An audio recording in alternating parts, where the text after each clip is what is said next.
ನಾನು ಸ್ವಲ್ಪ ಪಾಪದವಳು, ಸ್ವಲ್ಪ ದೊಡ್ಡ ನೋಟ್ ಎಲ್ಲ ಮುಗಿಯಿತು ನಂದು. ನೋಡುವ ಮುಖ ಸಣ್ಣದು ಮಾಡಿ. ನನ್ನದುಂಟಲ್ಲ 20 ರೂಪಾಯಿ, ಎಷ್ಟು 20,000. ಇದೆಲ್ಲ ತೆಗೆಯುವಾಗ ನಾನು ಊರಿಗೆ ಮುಟ್ತೇನೆ, ನನಗೆ ನಿಜವಾಗಿ ಅರ್ಥವೇ ಆಗುದಿಲ್ಲ. ಇದೀಗ ಎಷ್ಟಾಯ್ತು? 20,000 ಅಂದ್ರೆ ಎಷ್ಟು? ನಮ್ಮ ಇಂಡಿಯನ್ ಕರೆನ್ಸಿ ಬ್ಯಾಂಕಿನವರು ಇದ್ದಾರಲ್ಲ, ಬ್ಯಾಂಕಿನವರೇ ಎಷ್ಟು? 50,000 20,000 50 ರೂಪಾಯಿ 66 ನೀವು 3 33 66 ಎಂತ 20,000? 66 ರೂಪಾಯಿ.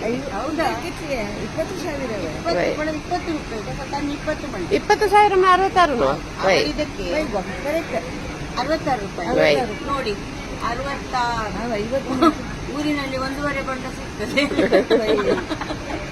ಇಲ್ಲಿ ಒಂದು 100 ರೂಪಾಯಿ ಒಂದು. ಹೌದಾ? ಇಲ್ಲಿ ಒಂದು ಬೊಂಡಕ್ಕೆ ಇಲ್ಲಿ 100 ರೂಪಾಯಿ ಅಂದ್ರೆ ಅಲ್ಲಿ ಇಂಡಿಯನ್ ಕರೆನ್ಸಿ. ಇಲ್ಲಿ ಒಂದು ಬೊಂಡಕ್ಕೆ 30,000. 30,000 ನಾನು ಕೊಡ್ತಿದ್ದೇನೆ, ನಂಗೆ ದೊಡ್ಡ ವಿಷಯವೇ ಇಲ್ಲ. ಅಲ್ಲ ಬೇಕಿದ್ರೆ ಇನ್ನು ಊರಿಗೆ ಹೋಗಿ 30,000 ಕೊಡೋದಿದ್ರೆ ಸಾಕು ಬೊಂಡಕ್ಕೆ. ನೆಂಟಿನಲ್ಲಿ 10% ಕೊಂಡ್ರಲ್ಲ ಅಲ್ಲಿ ಸ್ವಲ್ಪ